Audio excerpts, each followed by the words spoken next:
जय हिंद दोस्तों। आज हम लोग क्या करेंगे, इंट्रोडक्शन 7.2 पढ़ेंगे। ठीक है, ये समाकलन हम लोग पढ़ेंगे क्लास 12 का। ठीक है, चैप्टर नंबर 7 है, इंट्रोडक्शन 7.2 पढ़ेंगे। यानी एक्सरसाइज 7.2 को सॉल्व करने से पहले ठीक है उसके जो नियम कानून है, जो कुछ विधियाँ हैं, ठीक है, कुछ फार्मूले हैं, उसके बारे में अध्ययन करेंगे इस वीडियो लेक्चर में। तो इसमें हम लोग क्या करेंगे, समाकलन की कुछ विभिन्न विधियाँ हैं उसके बारे में हम चर्चा करेंगे। ठीक है, किन किन विधियों के द्वारा, किन किन मेथड के द्वारा समाकलन हल किया जाता है।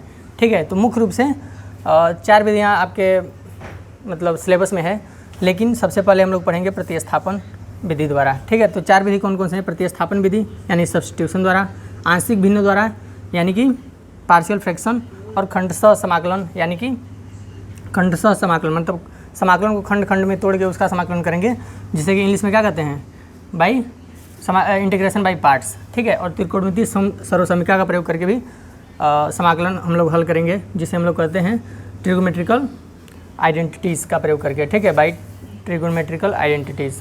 ठीक है, तो ये 4 विधियाँ हैं जिसके द्वारा समाकलन को हल किया जाएगा। लेकिन एक्सरसाइज 7.2 को अगर हमको सॉल्व करना है तो हमें सबसे पहले क्या सीखना होगा, प्रतिस्थापन विधि द्वारा। मतलब कि किसी कोई फंक्शन मान लीजिए y बराबर fx है।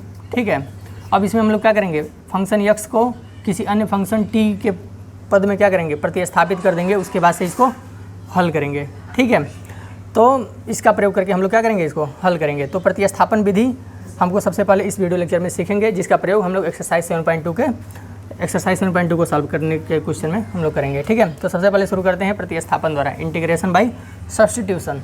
ठीक है, तो देखते हैं कि प्रतिस्थापन विधि क्या है। उसके बाद आगे के वीडियो लेक्चर में जैसे जैसे एक्सरसाइज आएंगे 7.3, 7.4, उनमें हम लोग क्रमशः आंशिक भिन्न द्वारा और ये जो है खंडशः समाकलन, त्रिकोणमितीय सर्वसमीकरण, इन सब का हम लोग वीडियो लेक्चर इसके बारे में बताएंगे और उससे संबंधित क्वेश्चन को सॉल्व करेंगे। लेकिन इस वीडियो लेक्चर में हम लोग मुख्य रूप से किस पर फोकस करेंगे, प्रतिस्थापन विधि द्वारा समाकलन कैसे हल किया जाता है। तो शुरू करते हैं प्रतिस्थापन विधि द्वारा समाकलन। ठीक है, देखिए प्रतिस्थापन विधि द्वारा, प्रतिस्थापन विधि, इसमें क्या होता है, जैसे मान लीजिए कोई फंक्शन है, फंक्शन मतलब फलन। ठीक है,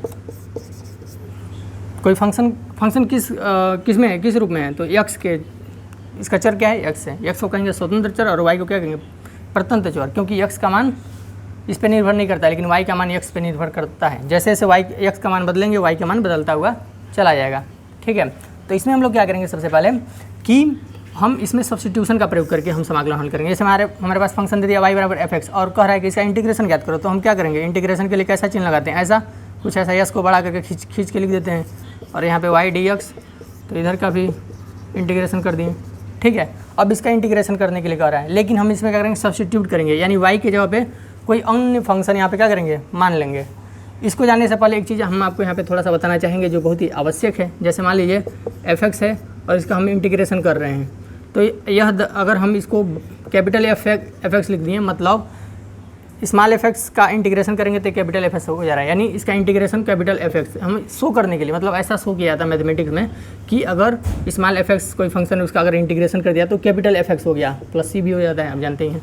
ठीक है, तो ये दर्शाने के लिए है, यानी कैपिटल fx लिख दिया, यानी किसी छोटे फंक्शन का इंटीग्रेशन कर दिया है। ठीक है, इसी प्रकार से अगर किसी का डिफ्रेंशिएशन कर दें, जैसे मान लीजिए कोई फंक्शन है fx, इसका अगर हम डिफ्रेंशिएशन कर दें, डिफ्रेंशिएशन मतलब अवकलन कर दें, तो अगर किसी फंक्शन का अवकलन हो जाता है तो उसे हम किससे लिखते हैं, f डैश x से लिखते हैं, f डैश x।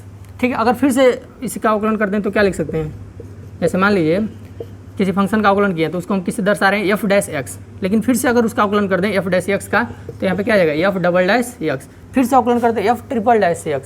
ठीक है, इस तरह से बढ़ता चला जाएगा। तो ये चीज़ बताना यहाँ पे आवश्यक था, क्योंकि इसका अभी यहाँ पे थोड़ा प्रयोग होगा। ठीक है, तो ये साइड में आप इसको जरूर लिख लेंगे। ठीक है, अब क्या करेंगे, देखिए ये आपको समझ में आ गया, फंक्शन और दोनों पक्षों का क्या कर दिया, समाकलन कर दिया। और ये चीज़ साइड में हम आपको इसलिए बताएं कि यह जानना जरूरी है, किसी फंक्शन का अगर अवकलन कर रहे हैं तो इसे f डैश x से लिख सकते हैं, दर्शा सकते हैं। इसका मतलब कि इसका एक बार अवकलन हो चुका है, फिर से अवकलन करेंगे डबल डैश लिख दें, यानी इसका 2 बार अवकलन हो चुका है। ठीक है, अगर किसी फंक्शन का समाकलन कर रहे हैं तो उसको कैपिटल fx से दर्शाए हैं, यानी इसका एक बार समाकलन हो चुका है। ठीक है, तो ये चीज़ आपको यहाँ पे समझ में आ गया। अब हम कैसे सब्स्टिट्यूशन करेंगे इसको हम आपको यहाँ पे बताएंगे। इसको हम यहाँ पे मिटा देते हैं। अब कई लोग कहेंगे कि सब्स्टिट्यूशन क्या होता है। जैसे मान लीजिए सब्स्टिट्यूशन यहाँ पे आपको समझ में नहीं आ रहा है, जैसे हम यहाँ पे कह दें कि x के जगह पे हम एक दूसरा फंक्शन मान लेते हैं gt। ठीक है, तो कई लोग कहेंगे कैसे भाई, तो ये प्रतिस्थापन होता क्या है, जैसे मान लीजिए एक क्लास है, इसमें ये मान लीजिए यहाँ पे क्लास का कोई लीडर है, यहाँ मान लीजिए चिंटू मिंटू, ठीक है, चिंटू और क्या है मिंटू, आजकल ऐसा ही नाम रहता है लड़कों का, ठीक है। और ये क्या है, लीडर है यानी मॉनिटर है, ठीक है। तो ये अब्सेंट हो गया, तो इसके स्थान पे मान लीजिए किसी अन्य को लीडर बना दिया गया। मान लीजिए मिंटू अगर अब्सेंट हो गया तो चिंटू को यहाँ पे लीडर बना दिया गया, यानी इसके स्थान पे किसको बना दिया गया, चिंटू को, ठीक है। तो यह क्या किया कि लीडर के स्थान को सब्स्टिट्यूट कर दिया, यानी प्रतिस्थापित कर दिया, ठीक है। तो ये हो जाएगा, यह एक प्रकार के प्रतिस्थापन को दर्शा रहा है। इसी प्रकार से हम इसमें क्या करेंगे, फंक्शन में एफ एक्स डी एक्स है, तो एक्स के जगह पे हम कोई अन्य फंक्शन मान लेंगे जी टी, ठीक है। तो यहाँ पे जी टी हमने मान लिया, तो यहाँ पे हमारा फंक्शन क्या हो जाएगा। लेकिन इससे पहले हम लोग क्या करेंगे, इसका थोड़ा अवकलन करके देखते हैं। अवकलन इसका पहले करेंगे, जैसे इसको x के सापेक्ष दोनों पक्षों का अवकलन करते हैं, तो dx अपन dx हो जाएगा, और यहाँ क्या होगा dx और gt, dx और क्या होगा gt होगा। अब देखिए यहाँ पे क्या होगा, gt का जब अवकलन करेंगे तो हमने बताया था किसी का अवकलन अगर कर देंगे तो डैश लगा देते हैं एक बार, तो g डैश t हो गया। और t का जब अवकलन करेंगे तो dx अपन dt, मतलब dt अपन dx हो जाएगा, ठीक है। और यहाँ पे क्या होगा dx अपन dx, और इस dx से dx को काट सकते हैं, तो dx के जगह पे क्या लिख सकते हैं g डैश t, और यहाँ इसको क्या आ गया gt आ गया। तो हमने क्या किया था कि x के जगह पे एक दूसरा फंक्शन मान लिया gt, ठीक है। तो उसका हम दोनों पक्षों का अवकलन x के सापेक्ष किए, तो dx अपन dx इज इक्वल टू क्या हो जाएगा d बाई dx gt, ठीक है। और यहाँ पे dx अपन dx हम इसको भी चाहे तो काट सकते हैं और इसको तिरछा गुणा, लेकिन हमने वैसा नहीं किया है, वो भी सही है, ठीक है।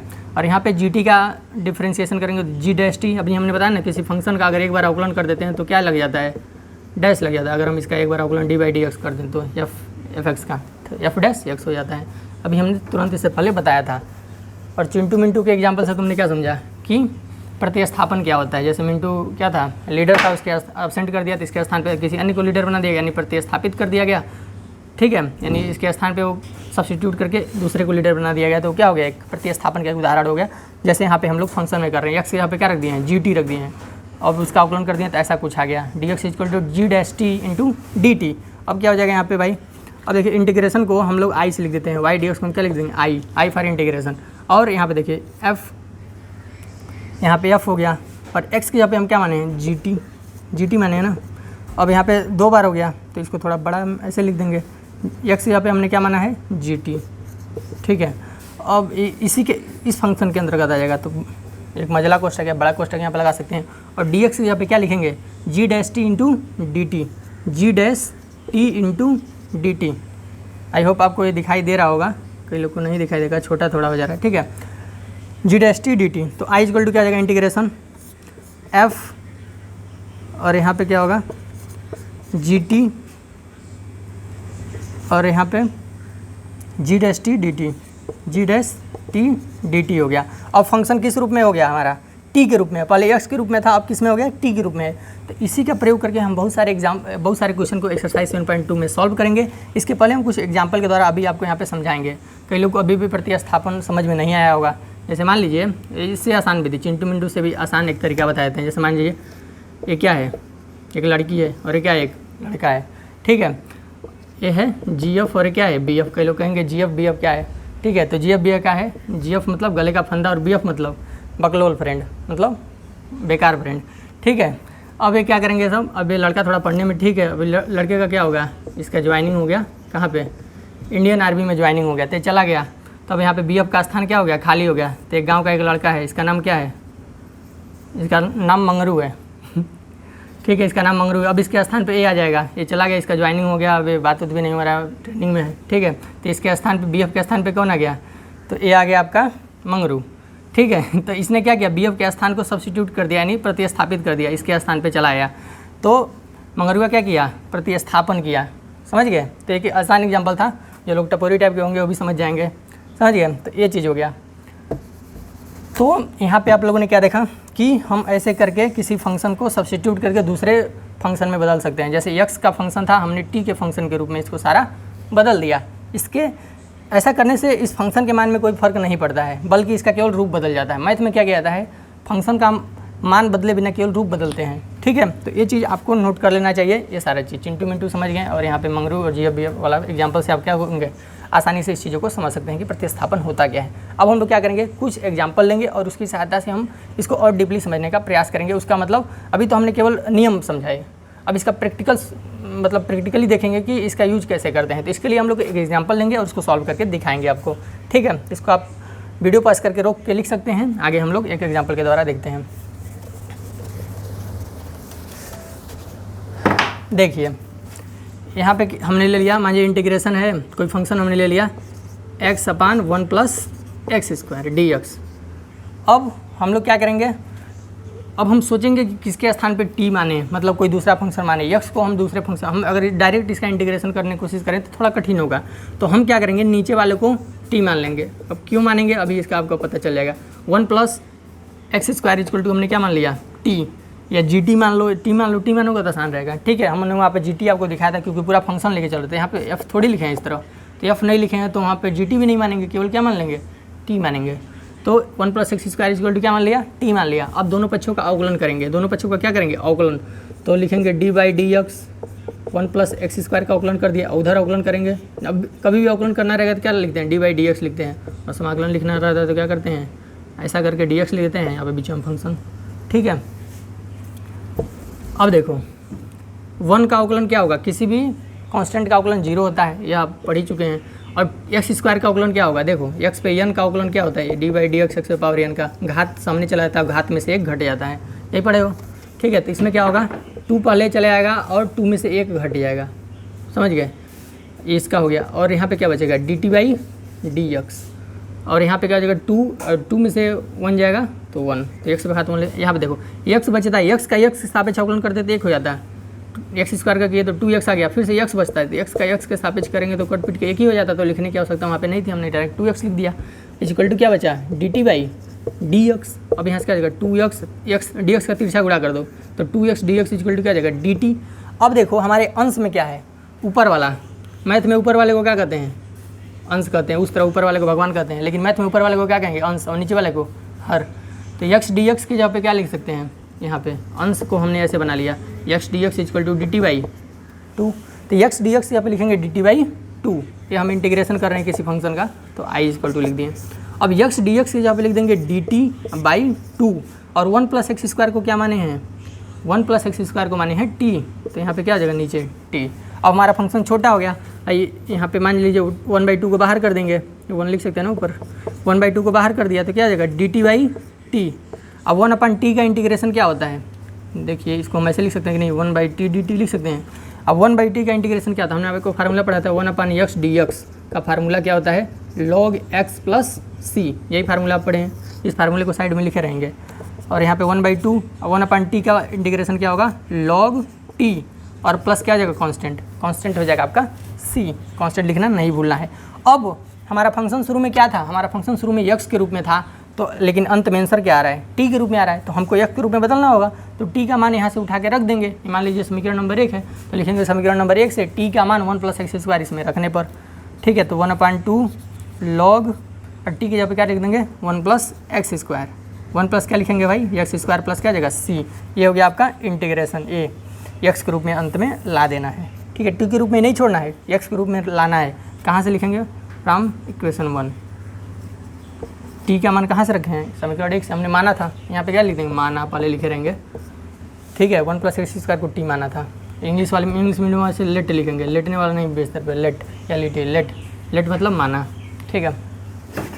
ऐसे हो गया, तो ये आपका आंसर हो जाएगा। तो इस प्रकार से हम लोग सब्स्टिट्यूशन यहाँ पे हम लोगों ने प्रयोग किया है, x के फंक्शन को किस में बदला है, t के रूप में बदला है, उसके बाद आसान करके इसका समाकलन किया है, उसके बाद फिर से t का मान उठा के x के रूप में रख दिया है। तो ये हो गया हम लोग का क्या, एक एग्जाम्पल हो गया। एक एग्जाम्पल और लेते हैं प्रतिस्थापन विधि द्वारा। एक और एग्जाम्पल क्या ले भाई, एक और एग्जाम्पल जैसे हमने ले लिया है sin px और dx, ठीक है। इसका इंटीग्रेशन हमें करना है, i = क्या है, sin px dx। थोड़ा कलर बदल देते हैं जिससे थोड़ा और अच्छा लगेगा। px के जगह पे हम लोगों ने क्या मानेंगे, px = मान लिया t, px = क्या माना t। अब क्या होगा, दोनों पक्षों का अवकलन t के रूप में बदल रहे हैं, px के जगह पे क्या माना t, तो इसका अवकलन करेंगे dy/dx px = dy/dx, किसका अवकलन, t का। अब पी का कांस्टेंट है, कांस्टेंट को बाहर कर देंगे तो क्या जगह डी बाई डी एक्स का अवकलन is equal to D by D X, यहाँ डी से डी एक्स काट देंगे, पी इक्वल टू क्या जगह D T by D X, चाहते तो इसको भी इसको काट वही बात होगा, ठीक है। तो यहाँ से क्या जाएगा P D X equal to D T, तो डी एक्स इक्वल टू क्या आ जाएगा, अब खाली डी एक्स के पे हम क्या रखना चाहेंगे, डी एक्स के जगह पे हम लिखेंगे तो क्या जाएगा डी टी बाई पी, इसका गुणा इधर आकर भाग करेगा, तो डी एक्स जगह पे क्या लिख देंगे पी, यहाँ पे हमने क्या क्या माना है, क्या माना है P X equal to T माना है, यहाँ से हो जाएगा इंटीग्रेशन साइन, और पी एक्स की जगह पे क्या रख देंगे टी, और डी एक्स की जगह पे क्या आया डी टी बाई पी, तो हम पी को पूरा है, ये इसमें नहीं भाग देना है पूरे, ये तो एंगल है, साइन का एक कोड है, ठीक है, इसमें भाग दोगे तो गलत हो जाएगा, ये पी हो गया कांस्टेंट, ठीक है।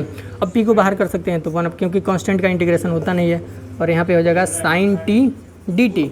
अब देखो हमें साइन टी का फार्मूला याद है, लेकिन इस तरह हम डायरेक्ट लिख दें तो हमें जल्दी नहीं, लेकिन हम इस टाइप का सवाल को हम आपको निरीक्षण विधि द्वारा 7.1 में ऑलरेडी बता चुके हैं, ठीक है, उस विधि द्वारा उतना ही आंसर आएगा, इससे भी प्रतिस्थापन से भी उतना ही आंसर आएगा।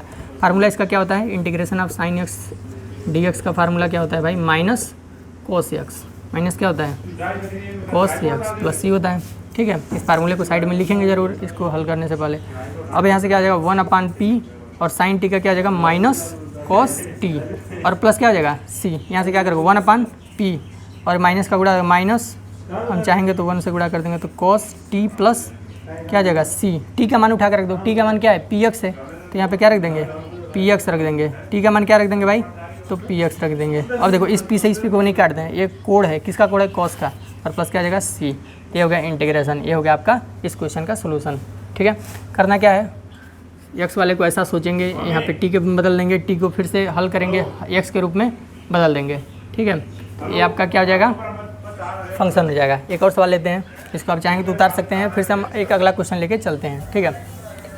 अगला क्वेश्चन क्या है भाई, तो अगला क्वेश्चन है आपका एक बहुत ही आसान क्वेश्चन, जैसे मान लीजिए यहाँ पे दिया है आपके एग्जाम्पल का एक क्वेश्चन है रूट एक्स, ठीक है, 10 पे power 4 root X into sec square root X upon में क्या है, अपान में है अंडर रूट एक्स, अपान में क्या है under root X D x.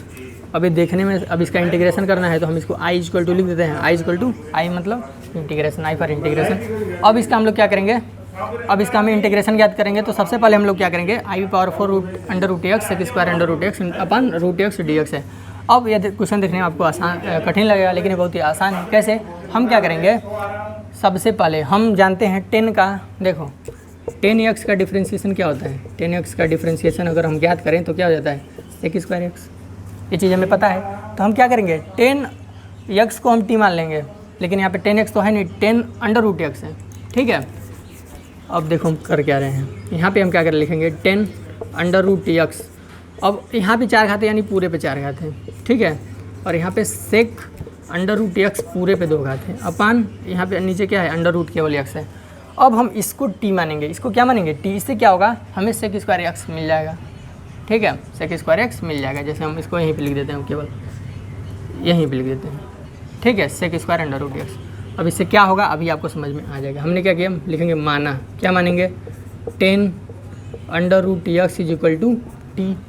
तो अब 10x का इंटीग्रेशन क्या होगा, सॉरी डिफ्रेंशिएशन, दोनों पक्षों का अवकलन करेंगे, डी बाई डी एक्स और 10 under root X is equal to D by D X और किसका टी का।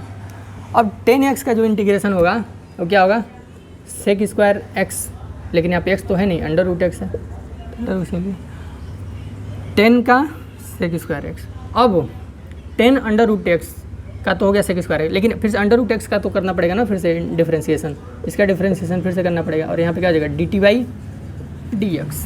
अब यहाँ से क्या हो जाएगा आपका sec square under root X, और अंडर रूट एक्स का डिफ्रेंशिएशन देखो भाई कैसे करते हैं। अंडर रूट एक्स का मतलब होता है 1/2 घात है, ठीक है। अब 1/2 घात क्या आ जाएगा, सामने आ जाएगा, और घात में से 1 घट जाएगा। इन फार्मूला है एक्स पावर एन का फार्मूला क्या होता है, D by D X, X power N का formula N X power N minus 1, यही फार्मूला होता है। तो इस अंडर रूट एक्स का मतलब होता है एक्स पावर आधा, तो आधा सामने आ जाएगा, आधा में से 1 घट जाएगा, तो क्या बचेगा माइनस आधा, एक्स पे क्या बचेगा माइनस आधा, ठीक है। अब देखो यानी हम यहाँ पे क्या लिख सकते हैं, एक्स पे पावर यहाँ पे ये तो इसका हो गया 1/2 और एक्स पे पावर माइनस आधा। अब माइनस आधे को नीचे करेंगे, हम यहीं पे डायरेक्ट कर दें, माइनस आधे को नीचे करेंगे तो क्या आएगा एक्स पे प्लस आधा, ठीक है, ऊपर था तो माइनस आ जाता, नीचे तो प्लस। अब अंडर रूट एक्स को क्या लिख देंगे, 1/2 घात को लिख देंगे अंडर रूट एक्स, मतलब अंडर रूट एक्स का जो डिफ्रेंसिएशन होगा वो क्या, 1/2 अंडर रूट एक्स, ठीक है। और यहाँ पे क्या बच जाएगा, dt/dx, और फिर से x का करेंगे, देख से का देखिए होगा, ठीक है। और यहाँ पे ये हो गया। अब देखो हमें क्या करना है, यहाँ पे देखना है, यहाँ पे देखना है, ये तो हम मानने वाले में लगा रहे हैं, इसको भी साइड में लिखना है, ठीक है। साइड में क्या मतलब, यहीं पे लिखना है। अब देखो इसको तो हमने टी मान लिया है, इतना अब बट्टे इतना की जगह पे कुछ हम ला दें। अब देखो क्या करेंगे, 2 को हम उस साइड कर देंगे, हो जाएगा sec square under root X upon under root X, ठीक है। और 2 को उधर भेज दिए, 2 को किधर भेज दिए भाई, तो 2dt के रूप में बना दिए, 2dt। और dx को हम लोग इस साइड कर दिए, तो यहाँ पे क्या हो जाएगा dx, समझ में आ गया। तो यानी हमको मिल गया sec square X under root X dx upon dx is equal to 2dt। यानी हम इस पूरे के जगह पे क्या लिख सकते हैं, 2dt लिख सकते हैं कि नहीं लिख सकते हैं, लिख सकते हैं। इसीलिए हमने इसको माना है t, क्योंकि टी 10 को t मानेंगे तो सेक स्क्वायर का फार्मूला आ जाएगा। फिर से अंडर रूट एक्स का करेंगे तो अंडर रूट नीचे आ जाएगा, केवल 2 एक्स्ट्रा माया 2 को उधर कर दिया, ठीक है। तो अब आप यहाँ से क्या हो जाएगा आपका क्वेश्चन भाई, तो यहाँ जाएगा 10, हाँ यहाँ देखो 10 अंडर रूट एक्स को हमने क्या मान लिया, t मान लिया, तो t पे घात कितना हो जाएगा 4, और इन पूरे के स्थान पे क्या आ गया 2dt, क्या गया भाई 2dt। देखो कितना आसान क्वेश्चन हो गया, इतना बड़ा क्वेश्चन हमने t के रूप में इतना छोटा कर दिया, ठीक है। ये होता है मैथ का एक बहुत ही बड़ा, इसका मतलब लाभ होता है कि हम बड़ी चीज़ को छोटा में बना सकते हैं। अब यहाँ से क्या होगा, थोड़ा इसको थोड़ा छोटा छोटा लिखते हैं, नहीं तो आटेगा नहीं इसमें, ठीक है। अब 2 कांस्टेंट है तो बाहर कर दिया, और किसी भी संख्या जैसे x पावर n का इंटीग्रेशन करेंगे तो क्या हो जाता था, x पावर n+1 अपान n+1+c ऐसे होता था ना, वही फार्मूला हम लगाएंगे t के रूप में। तो 2 को तो बाहर कर दिया, और t पे घात 4/1/4/1, अब प्लस c लिखना भूलेंगे, कभी नहीं भूलेंगे। अब क्या होगा, ये तो हो गया 2, 4 1 मिलके 5, तो 2/5, और t पे घात कितना हो गया 5, अब प्लस क्या हो गया c। अब इसी में तो आंसर को छोड़ना नहीं है, आंसर को किस में लाना है, x के फंक्शन में लाना है, क्योंकि शुरुआत में फंक्शन कैसा था, x के फॉर्म में था, बाद में हमने t में बदला, आंसर t में आ गया, लेकिन इसको हम x के रूप में बदलेंगे। कैसे बदलेंगे, कई लोग कहेंगे कि यहाँ से मान उठा कर रख दो, सही कह रहे हो। तो हमने यहाँ से मान उठा के क्या कर दिया, t के रूप में यहाँ रख दिया, x का मान कहाँ रखा, समीकरण 1 से उठा के रखा, तो यहाँ पे t का मान क्या रख देंगे 10 अंडर रूट x के पावर क्या लिख देंगे 5, या 5 को यहाँ भी पावर लिख सकते हैं, वही बात होगा, और प्लस क्या हो जाएगा c। ये कहाँ से लिखे हैं, फ्रॉम इक्वेशन 1, या लिख देंगे समीकरण 1 से, समीकरण 1 से हिंदी मीडियम में लिखेंगे, ठीक है। समीकरण 1 से हमने क्या कर दिया, t का मान उठाकर यहाँ पे रख दिया, t का मान क्या था 10 अंडर रूट x, तो t की जगह पर रख दिया 10 अंडर रूट x, और पूरे पे पावर क्या हो जाएगा 5। हम चाहेंगे 5 को यहाँ भी लिख सकते हैं, त्रिकोणमिति में ऐसा चलता है, जैसे हम कहें कि cos स्क्वायर x, इसका मतलब क्या है cos x पूरे का स्क्वायर है, ठीक है। तो इस बात को हम यहाँ लिखें चाहे यहाँ लिखें, बात क्या है बराबर। तो ये आपका हो गया एक क्वेश्चन जिसको हमने सॉल्व किया प्रतिस्थापन विधि द्वारा। प्रतिस्थापन कैसे करते हैं इसको थोड़ा आपको ट्रिक समझना होगा, देखना होगा क्वेश्चन के अनुसार हम किस चीज़ को t माने। तो हमने इसमें 10 अंडर रूट एक्स को t माना है, उसके बाद से सेक के फॉर्म में आया है, और नीचे का भी आ गया है, और तिरछा ऐसे कर दिया है, यहाँ पर लगा दिया, ख़त्म। बहुत ही आसान है, मैथमेटिक्स सबसे आसान सब्जेक्ट है, बस इसे थोड़ा शिद्दत के साथ आपको पढ़ना होगा। एक और एग्जांपल लेते हैं, 2 और एग्जांपल लेंगे, उसके बाद से ये आपका इंट्रोडक्शन कंप्लीट हो जाएगा। फिर से हम 7.2 एक्सरसाइज को अगले वीडियो लेक्चर में सॉल्व करेंगे, जिसमें 30-35 सवाल है, सारे क्वेश्चन एक ही वीडियो लेक्चर में बता देंगे। आपको सीखना है, मैथमेटिक्स बहुत ही इंटरेस्टिंग सब्जेक्ट होता है, ठीक है। उसको मिटाते हैं, अगला क्वेश्चन देखते हैं। अगला क्वेश्चन क्या है भाई, तो अगला क्वेश्चन है 2x sign x square plus 1। कई लोग कहेंगे तो क्वेश्चन बहुत कठिन है, नहीं भाई ये बहुत आसान है। इसका हमें क्या करना है, इंटीग्रेशन करना है। अब कई लोग सोचेंगे क्या माने, देखो कुछ नहीं करना है, बस इसी को t मान लो तो 2x dx आ जाएगा, ठीक है। तो हमने क्या लिख लिया, हम लिखेंगे माना, क्या मानेंगे x square plus 1 equal to क्या मान लिया t। क्या करोगे, डिफ्रेंशिएशन करेंगे दोनों पक्षों का अवकलन करने पर, दोनों पक्षों का अवकलन करेंगे तो dt बाई क्या हो जाएगा dx, ठीक है। तो 2x का अवकलन क्या, x स्क्वायर का अवकलन क्या होगा 2x होगा, और एक कांस्टेंट है इसका अवकलन क्या होगा 0 होगा, सारा विश्व जान रहा है। यहाँ पे क्या हो जाएगा dt बाई dx। अब जिसको अवकलन नहीं आ रहा है भाई वो मूर्ख है, क्योंकि अवकलन तो आपको क्लास 11 में ही पढ़ा दिया गया है, ठीक है। तो यहाँ पे क्या आ जाएगा 2x dx is equal to dt। अब यहाँ पे क्या होगा, देखो 2x और dx आ गया ना, इसके जगह पे हम इसको 2 का भाग नहीं देंगे, क्यों, क्योंकि यहाँ पे 2x पहले से है, तो 2x dx यहाँ पे क्या लिख सकते हैं, dt लिख देंगे। तो यहाँ से हमारा फंक्शन t के रूप में बदल गया। 2x और dx के जगह पे हमने डायरेक्ट क्या लिख दिया, dt, और यहाँ लिख दिया साइन, और x स्क्वायर प्लस 1 के जगह पे क्या लिख दिया, t लिख दिया। तो हमारा फंक्शन कितना छोटा हो गया, साइन t dt। अब साइन t dt का तो सारा विश्व फार्मूला जानता है, क्या होता है भाई, साइन x का इंटीग्रेशन क्या होता है, माइनस कॉस x, लेकिन यहाँ t के रूप में है तो क्या जाएगा, minus cos t plus c। कोष्टक में फार्मूला लिख देंगे कि integration of sine x dx बराबर क्या होता है, माइनस कॉस x होता है। ये साइड में फार्मूला लिख के चलेंगे, ठीक है। इससे आपको याद भी होगा, प्लस एग्जामिनर को देखने में भी अच्छा होगा कि हाँ इस बच्चे को फार्मूला याद है, डायरेक्ट नहीं लिखा है, ठीक है। अब यहाँ से क्या होगा, माइनस कॉस, और टी की जगह पे क्या रखेंगे, टी की जगह पे अब हमारा आंसर तो आ गया टी के रूप में, लेकिन हमें बदलना किस में, एक्स के रूप में, ठीक है। शुरुआत में जो फंक्शन था जिस रूप में वैसे, तो टी इक्वल टू क्या है, एक्स स्क्वायर प्लस 1 है, और प्लस क्या हो गया, सी।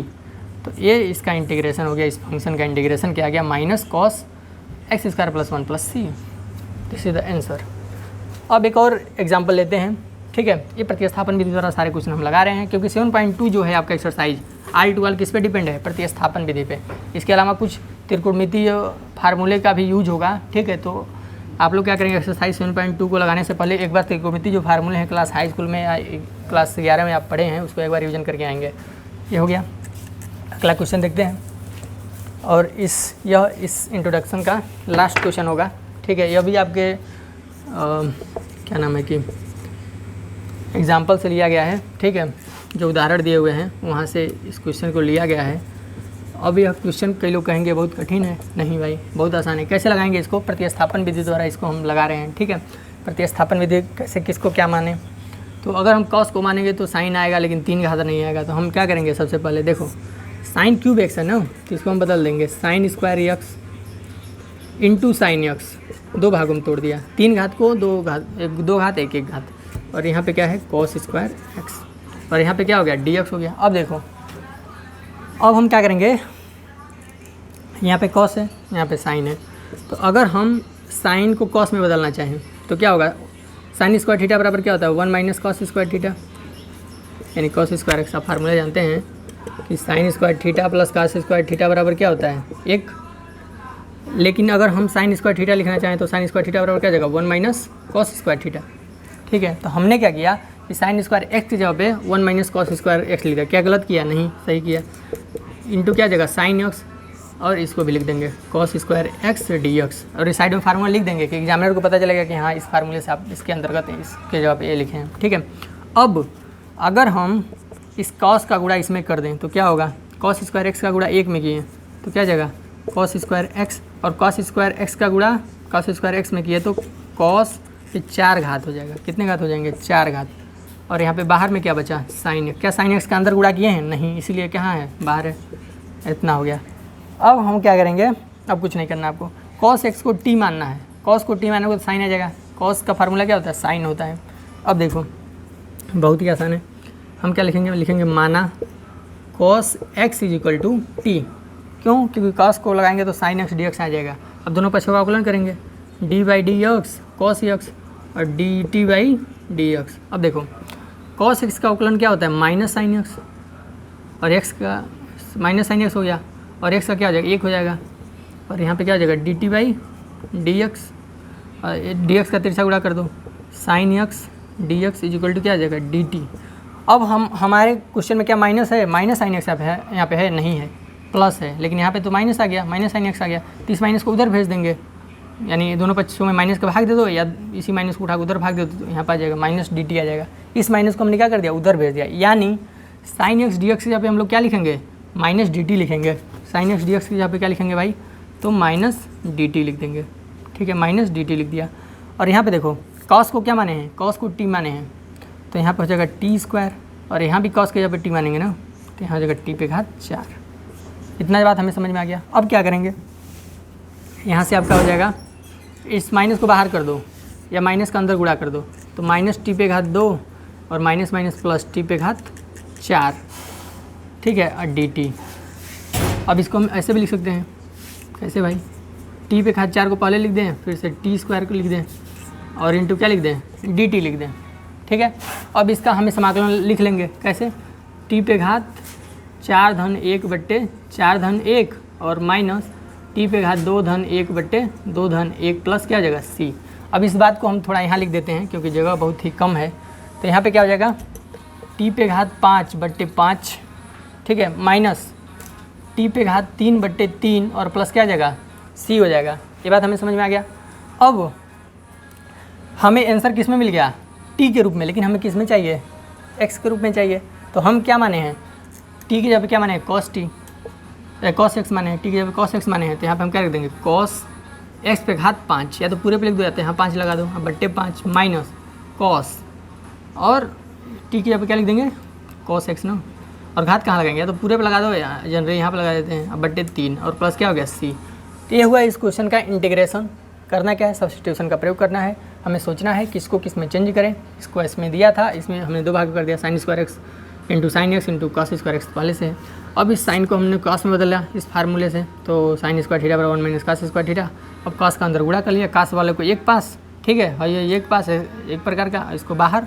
अब हम लोग कॉस को टी मान लिया, साइन के रूप में आ गया, cos X equal to X D X upon D by D X cos X D T by D X minus sine X D T by D X minus sine X D X equal to minus D T minus D T आ गया। तो sine X D x जब क्या लिख देंगे minus D T, minus के अंदर गुणा कर सकते हैं, तो टी घात प्लस हो गया माइनस हो गया, बाद में लिख सकते हैं ऐसे। इसका इंटीग्रेशन किया टी पे 5/5 माइनस 3/3 और प्लस सी हो गया। अब टी का मान किस में रख दिया कास के रूप में रख दिया, कास 5x/5 माइनस कॉस पे पावर 3x/3 प्लस सी, ठीक है। तो है ओवरऑल इंट्रोडक्शन 7.2 का इंट्रोडक्शन। इसमें सारा चीज़ हम लोग को समझ गया, मेथड समझ गए, प्रतिस्थापन कैसे करते हैं कुछ एग्जाम्पल के द्वारा आप देख लिए। अब हम लोग अगले वीडियो लेक्चर में एक्सरसाइज 7.2 को सॉल्व करेंगे। तब तक के लिए जय हिंद।